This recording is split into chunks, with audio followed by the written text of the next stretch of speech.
ফের ভাটপাড়ায় বোমা উদ্ধারকে ঘিরে এলাকায় চাঞ্চল্য। ভাটপাড়া পৌরসভার 12 নম্বর ওয়ার্ডের কলাবাগান এলাকার 2 নম্বর লাইনে একটি পরিত্যক্ত ঘরে ব্যাগে ভরা বোমা ঘিরে এলাকায় চাঞ্চল্য। কটা বোমা রয়েছে তা এখনও পর্যন্ত জানা সম্ভব হয়নি। খবর পেয়ে ঘটনাস্থলে ভাটপাড়া থানার পুলিশ আসে। কে বা কারা এখানে বোমা রেখে গিয়েছে তাও জানা সম্ভব হয়নি। তবে এই ঘটনায় স্থানীয় বাসিন্দাদের মধ্যে আতঙ্ক ছড়িয়েছে। এই ব্যাপারে মুখ খুলতে গিয়ে প্রাক্তন সাংসদ অর্জুন সিং জানান, এইখানে পুলিশ আর ক্রিমিনাল দুই ভাইয়ে রূপান্তরিত হয়েছে। এই অঞ্চলে কোনো কেন্দ্রীয় এজেন্সি সার্চ করলে বিপুল পরিমাণ অস্ত্র উদ্ধার হবে বলে তিনি দাবি করেন। ये हमारा घर में हम ताला मारे हैं, 3 बार मारे और 3 बार वो लोग तोड़ दिया। अब हम किसको बोलेंगे? वो ताला हमारा तोड़ दिया। अभी हम बनवाने नहीं सकें। हमारा मर्द डेट कर गए, उसके बाद हमारा 2 ड्राइवर डेट कर गए। उसको बाद क्या हुआ, अपना लड़की को शादी हम किए तभी बनवाने हम नहीं सके। ठीक है, तो हम नहीं जानते हैं इसमें क्या है। इसके बाद ये पड़ा हुआ है। वो आप लोग वो लोग आया, आकर देखा ये घर और सब देखा, तो हमारा बहू फ़ोन की तो हम आए तो उन लोग पूछा जो किसका घर है। हम बोले जो हमारा ही घर है। तब वो लोग बोले जो इस बम पड़ा हुआ है। हम कहीं तो हम कहाँ जानते हैं जो कब कौन रखा है कौन नहीं रखा है, हम कैसे बताने सकेंगे। तब इसमें क्या है, बैग के अंदर क्या है? वो बैग के अंदर हमको रात में आए हैं ना वो बाबू, वो हमको दिखाए हैं जो बम है। वो रात में आए हैं, उसमें बम है। ठीक है, वो रात को हम कितना बम है मालूम है? नहीं कितना बम है उसको मालूम नहीं है। बाकी हमको नाइट में जो आए हैं 8 बजे रात के, वो हमको दिखाएं। डर तो होगा नहीं, डर तो होगा जो कब का हो जाएगा। डर तो है। क्या चाहते हैं? हम चाहते हैं शांति बना रहे, दूसरा कुछ नहीं चाहते हैं।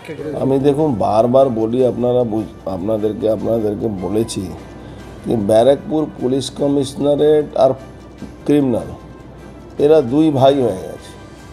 এই পুলিশ অদ্ভুতভাবে তৃণমূলের একটা দালালি, এলাকার লোক মরুক বাঁচুক তাতে কিচ্ছু যায় আসে না।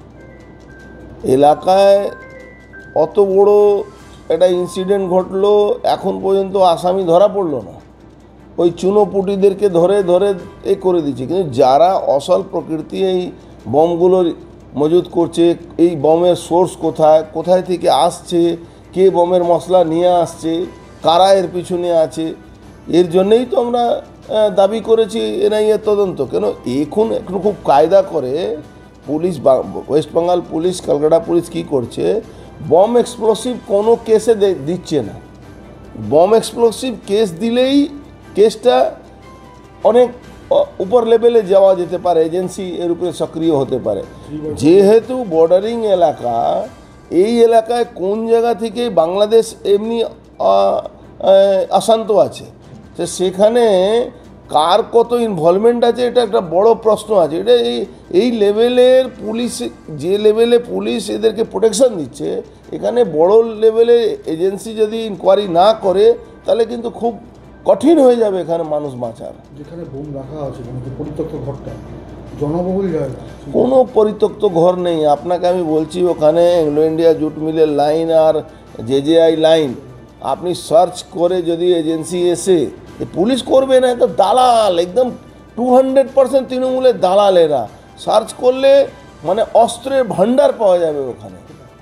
বললাম তো, অ্যাংলো ইন্ডিয়া লাইনগুলোতে যে ঘরগুলো খালি পড়ে আছে, যে ঘরগুলোতে লোক থাকে না, আপনি যদি দেখবেন ওখানে তালা বন্ধ করে রেখে দিয়েছে। আর রাত্রিবেলা এদের তাণ্ডব, 300 line, Anglo India line, JJI line, অস্ত্রের ভান্ডার হয়ে গেছে। ওখানে বম বানাচ্ছে একটা কুটির উদ্যোগের মতন, যেরকম নৈহাটিতে একটা কুটির উদ্যোগ আছে, কুটির শিল্প হয়ে গেছে এখান থেকে বম বানিয়ে বিক্রি হয়। এই পিকুলিয়ার এখানে থানাগুলো তো মানে একদম কী বলা যাবে, একদম মানে ক্রিমিনালদের প্রোটেক্টর হয়ে গেছে।